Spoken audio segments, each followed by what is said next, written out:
O trabalho aqui no Moto Story não é uma coisa linear. As coisas não acontecem assim como a gente pensa. De vez em quando toco o telefone e alguém me conta uma história de um familiar, a história de si mesmo, dos seus antepassados, nos traz uma fagulha de um rastro para seguir.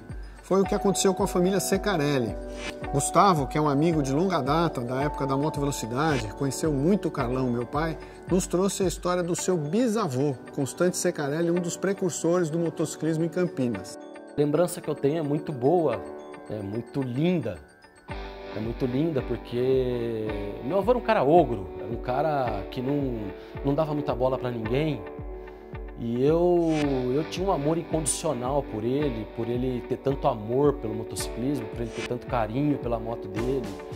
O cara demorava um mês para lavar a moto, ele tirava peça por peça, colocava no balde com querosene, ia pincelando. Ele via eu lavar a moto com água, ele ia e desligava o registro. Porque moto não se lava com água, se lava com querosene e pano. Eu me lembro bem dela, do Titino, né, o filho do Constante, que era primo irmão do meu pai. Me lembro bem dele andando nessa moto. Eu várias vezes lá, ele me ensinou a arraiar a roda de bicicleta, ele me ensinou a trocar pneu de bicicleta, arrumar pneu de bicicleta. Então eu ia lá incomodar o Titino, né, e via sempre ele cuidando da Metros. Ao tocar a família, ao tocar a história da família, o Moto Story descobriu uma infinidade de histórias de motocicletas, de pessoas e de personagens. Os documentos que eles nos cederam nos levaram a uma descoberta.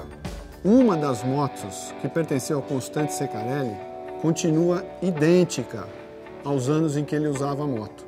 É uma Mettlers G80 1948, de 500 cilindradas, e ela pertence ao Moto Classic Museum de Sumaré, do Justiniano Proença, nosso grande amigo e colaborador.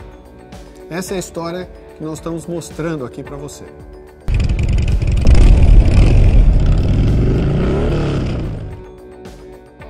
Meu pai, Constante Secarelli, abriu uma oficina em Campinas de moto.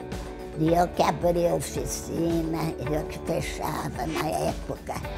Ele queria que eu tirasse carta de moto. Eu tinha vergonha, na época ninguém andava de moto, eu ficava com vergonha. Mas essa história toda dessa família de Campinas, existia um mecânico muito antigo, chamava-se Pé de Ferro. Ele era muito sistemático, sabe?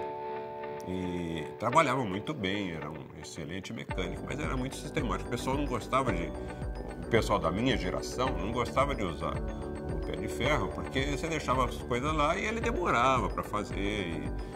E uma vez eu fui lá, levei um negócio para ele, tá bom, marca o seu nome e seu telefone aí. Aqui, ó, Secarelli. Ele olhou assim, o que você é do Titino? Ele é meu primo. Ah, tá bom, então vem buscar amanhã. E quanto que é? Não é nada, para você não é nada. Impressionante o nível de amizade que eles fizeram nessa época aí de, sei lá, 1920, 30, 40, 50. Tudo que eu aprendi com duas rodas, tudo que eu vivi junto com meu avô, as broncas que ele me dava, que moto não se lavava com água, pra que eu empinava a moto, sendo que moto era fabricada com duas rodas e eu queria andar com uma. Os puxão de orelha que ele me dava, de me ver ralado de tombo de moto. As brigas dentro de casa quando ele ficou doente, porque eu acho que eu não participava, mas eu sabia que quando ele estava doente tinha uma degladiação do meu pai com meu tio por causa da minha moto, por causa da moto, meu tio viajando para os Estados Unidos, meu pai no Brasil. E o meu avô cada vez mais doente. E eu não tinha força nenhuma na época para entrar no meio. Se eu tivesse força naquela época, essa moto estaria aqui comigo. E quando eu me dei por conta, eu desci na garagem e não tinha mais a moto. Só tinha um encerado dela. Essa Metros estava com um mecânico, o Queiroga aí de Campinas, e ele vendeu para o Reinaldo, que foi presidente do VETA. E passado um tempo, o Reinaldo desistiu de colecionar motocicleta, passou a colecionar trator e caminhão antigo, né? E quis vender essa moto, eu acabei comprando. E o Queiroga sempre falava do Cecarelli, né? Que ele corria em Ribeirão Preto, ele ia andando de moto, corria e voltava andando de moto, etc. Então, aquilo já tinha me marcado. Aí fiz questão de comprá-la, né? E tinha esse histórico. Passado alguns anos, eu recebi a visita de um neto dele que veio ver a motocicleta, ficou bastante emocionado, mas ele acabou, de uma certa forma, me ofendendo. Perguntou se eu ia vender. Falei, esse risco eu não faço mais. E aí ele ficou de vir outras vezes e tal. Eu falei, ó, o dia que você quiser visitar, a porta está aberta e nunca vai sair daqui, pelo menos enquanto eu estiver vivo. E ela está aqui até hoje. Eu pensei em comprar sim. A minha tia, irmã do meu pai, comentou, olha, é melhor você não comprar essa moto não. Mas por que, tia? A moto sempre foi da família, então. Depois vai sair aquela falação, né? Ó, você comprou a moto, aproveitou do pessoal, comprou ela muito barata, independente do valor que você pagar, sempre vai ter a falação, comprou ela muito barata, não sei o quê, então eu achei melhor não ir atrás da moto, não. Mas eu acho que ela tá melhor agora, que tá na mão de colecionador, né? Eu não gosto de colecionar moto, eu gosto de usar a moto. Né? Então, se estivesse na minha mão, eu ia estar usando. As motos que eu tenho hoje, somando todas elas, deve dar uns 400 mil quilômetros, assim. Que eu já rodei de moto, já passou de mais de 1 milhão de quilômetros. Com certeza.